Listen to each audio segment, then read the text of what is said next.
A baby was born on Hacienda San Cristóbal in Veracruz, Mexico. His father, one of the richest landowners in the region, took one look at him and ordered a doctor to sign a death certificate. The baby wasn't dead, but his left leg was twisted, shorter, deformed from birth, and in 1857 that was enough to be declared an error, a mistake, a shame too great for a wealthy Spanish family to bear. So they killed him on paper, certified him as born dead before he took his first breath outside the delivery room. But here's what they didn't count on. The strongest slave woman on the hacienda, a woman named Juana Morales, who had buried her own daughter 3 years earlier, took that dead baby into the night. She named him Rafael. And 17 years later, that boy they tried to erase would return with a document that would destroy the family that rejected him and free every worker on the hacienda. This is the story of how a birth defect became a death sentence, how a mother's love rewrote destiny, and how the boy declared incompatible with life became the voice of an entire community. Let me take you back to that night. Hacienda San Cristóbal sat on the outskirts of Veracruz, hundreds of acres of sugarcane fields stretching as far as you could see. The main house was elegant, Spanish colonial architecture with tile roofs and wrought iron balconies. Behind it, a different world, adobe huts with dirt floors. No windows, just holes in the walls. Families of 10 sleeping in rooms meant for 2. The smell of wood, smoke, sweat, and sugarcane that never left your clothes. This was where the peons acasilados lived, workers bound to the land through debt they could never repay. Technically not slaves. Slavery had been abolished in Mexico in 1829. But tell that to the families who worked sunrise to sunset, who were paid in tokens only good at the hacienda store, who watched their debts grow faster than their children. Tell that to Juana Morales. She was different from the other women, not because she wanted to be, because she had to be. At nearly 6 feet tall, with shoulders that could carry 200 pounds of sugarcane, Juana was the strongest worker on San Cristóbal. Men half-joked that she could outlift any 3 of them combined. But strength couldn't save her daughter.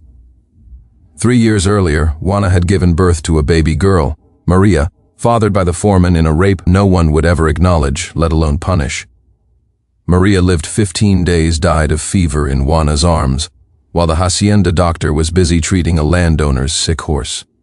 Since then, Juana worked with a fury that scared people, machete swinging through cane stalks like she was fighting something only she could see, carrying loads that should have broken her back, trying to exhaust the grief out of her body. On the night of March 24th, she was sitting by her fire, not knowing her life was about to change again. Don Rodrigo Santoveña, the patron, appeared in the doorway of her hut. A rich man didn't visit the workers' quarters unless something was very wrong. He was holding a bundle wrapped in blood-stained cloth. "Juana," he said, his voice tight. "I need your strength, and more importantly, I need your silence." He pushed the bundle into her arms. Inside was a newborn, eyes wide open and possibly dark, crying, not the weak mewl of a dying baby, but a strong, angry cry. When Juana unwrapped him, she saw why Don Rodrigo looked like he'd seen a ghost. The baby's left leg was twisted from the hip, visibly shorter than the right.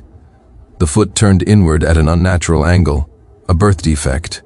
"My wife won't have him," Don Rodrigo said, the words coming out like venom. The doctor assigned papers saying he was born dead, malformation incompatible with life. For everyone, the church, the government, everyone who asks, this child never breathed. Juana's hands trembled as she held the baby. She knew what he was asking.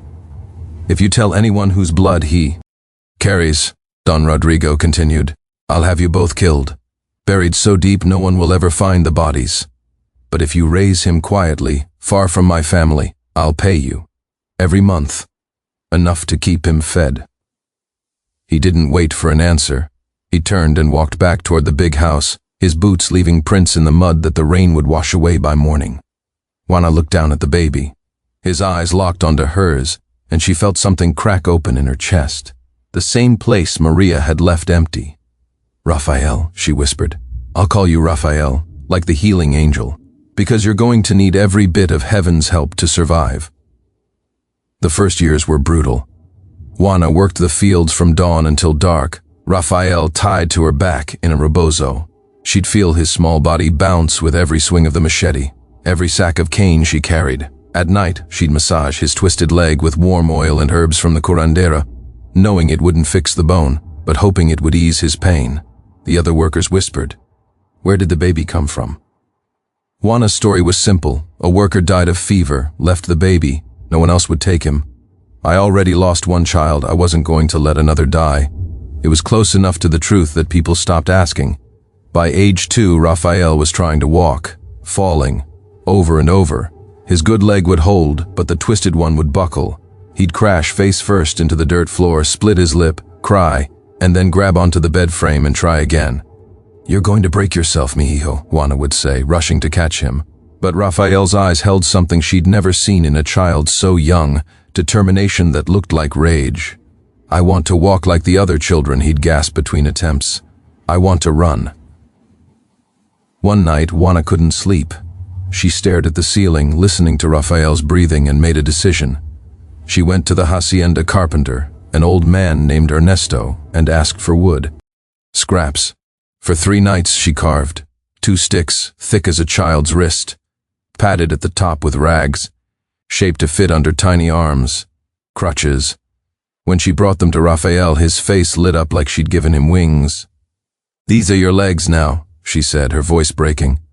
"They're not the legs God gave you, but they're the legs you're going to use to walk farther than anyone expects."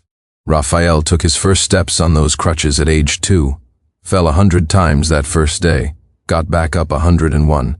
By age 5, he was racing other children, and winning. Here's what nobody expected. Rafael was brilliant, not just smart, dangerously smart. He watched everything, absorbed everything, asked questions that made adults uncomfortable. "Mama, why do we live here and they live there? Why do the masters write our names in books? Why can't we leave if we want to?" One of the older workers, a man named Tomas who'd once been a church assistant, saw it. "This boy needs to read," Tomas told Juana. "That mind wasted, that's a sin against God." So at night in secret, Tomas taught Rafael his letters, drew them in the dirt with a stick. Rafael learned like a man dying of thirst drinks water. By age 7, he was reading the papers that blew through the hacienda, notices, contracts, decrees. By age 10, he was reading the contracts that workers were signing with X's, and what he read made him furious. "This paper says you're borrowing money," Rafael would tell the workers, pointing at the fine print. "But it doesn't say you're borrowing money. It says you're promising to work an extra year without pay to settle a debt you never knew you had. Don't sign this. It's a trap." Word spread. The boy with the crutches and the sharp mind became someone people trusted more than their masters. Don Rodrigo heard about it. One day he summoned Juana to the big house for the first time in 10 years. "Your son is causing problems," he said coldly, teaching people to read contracts, to question, to organize. "He reads what you write," Juana replied, meeting his eyes. "If your words can't stand being read aloud, maybe the problem isn't my son." Don Rodrigo's hand moved toward his belt, then stopped, because despite everything he saw himself in Rafael's stubbornness. "Tell him to stop," Don Rodrigo said, "or I'll make him stop permanently." Juana went home and told Rafael everything. Who his real father was, why he'd been declared dead, what was at stake. Rafael listened in silence. Then he said something that changed everything. "If I'm already dead on paper, Mama, then I have nothing to lose." 1867. Rafael was 10 years old when he found it. He was helping organize old documents in the hacienda's storage, records that hadn't been touched in years, when he saw a paper with an official seal. Certificate of death, it read. Born March 24, 1857. Male child of Rodrigo Santoveña and Mariana de la Cruz. Cause, congenital malformation incompatible with life. Signed, Dr. Francisco Montes. Rafael's hands shook so hard the paper almost fell. This was him, his death certificate, proof that he'd been erased before he'd lived. He made 3 copies, hid them in different places, one buried in a metal box by the river, one given to Tomas, who was moving to Veracruz City. one hidden under a stone behind Juana's hut. "Why?" Juana asked when he told her. "Because," Rafael said, his eyes hard, "dead men can speak through paper, and one day this paper will speak for all of us." 1870. Don Rodrigo was dying. Gout, infection, age. His body was giving up. One autumn night he sent for Rafael. Not Juana. Rafael. For the first time the boy declared dead walked into his father's study. Don Rodrigo looked like a ghost. "Sit," he said. Rafael stayed standing, leaning on his crutches. "I'm dying," Don Rodrigo said bluntly. "And when I do, my wife will sell this place. Break it apart. Scatter the workers like animals. I don't want that." He pulled out a document from a hidden drawer. "This is a second will. It puts the hacienda in a trust. For the workers. All of them. Co-ownership. My wife will fight it with everything she has. But if you take this to Judge Alfredo Mendoza in Veracruz, he'll honor it." Rafael stared at him. "Why now?" he asked. "After 17 years of pretending I don't exist?" "Because you do exist," Don Rodrigo said, his voice breaking. "And every day I see you cross that courtyard on those crutches, I see the coward I was. I can't undo what I did to you, but I can try not to repeat it to everyone else." He offered another paper. "This is a recognition of paternity. You could take my name, be Rafael Santoveña. Inherit, no." Rafael's voice was steel. "That name declared me dead. I made myself alive as Rafael Morales. That's who I am." Don Rodrigo closed his eyes. "Then take the will, and do what I never had the courage to do, make this place better." 3 weeks later, Don Rodrigo died, and the battle began. The night of the funeral, Rafael went to get the will. Don Rodrigo's wife, Dona Carolina, was waiting, with 2 armed guards. "Did you think I didn't know?" she hissed. "Give me those papers."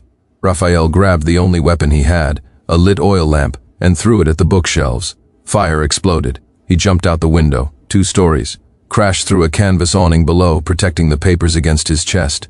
Hit the ground so hard he saw stars. But he got up, and he ran.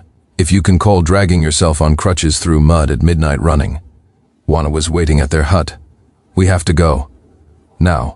They fled to the river, crossed on floating logs in the dark. The current nearly killed them both. But they made it to Veracruz, to Judge Mendoza, who read the will, verified the signatures and said, "This is legal and I'll enforce it. But you need to be ready. She'll come for you with everything." The trial lasted 4 years. Dona Carolina hired the best lawyers money could buy. She accused Rafael of theft, arson, fraud. But Rafael had something she didn't, the death certificate. "How can a dead man steal?" he asked the court. "According to the official record, I don't exist, so either I'm dead and none of this matters, or I'm alive and everything I've said is true." In November 1874, the court ruled in his favor. Hacienda San Cristóbal would become a worker cooperative. Rafael Morales, the boy born dead, had killed the system that tried to bury him. Rafael never became rich. He never took the Santoveña name. He married a teacher named Isabel, had 3 children, all born healthy. He spent the rest of his life traveling to other haciendas, teaching workers to read contracts, to organize, to fight. Juana lived to see her grandchildren. She died in 1902, surrounded by the family she'd built from a moment of love on a rainy night in 1857. Rafael died in 1921, just after the Mexican Revolution, the same revolution that would break up the hacienda system nationwide. What he'd started in one place, the country had finished everywhere. Today, in the town that grew from San Cristóbal, there's a small museum. Inside, they keep Rafael's first crutches, the ones Juana carved by hand, and next to them, under glass, the death certificate that declared him incompatible with life. Proof that sometimes the people the world tries hardest to erase are exactly the ones who change it. Rafael Morales was born defective, according to a system that measured worth by perfection. He died a legend, in a world he helped make more just. And the lesson? Papers can declare you dead, but only you can decide if you're really alive.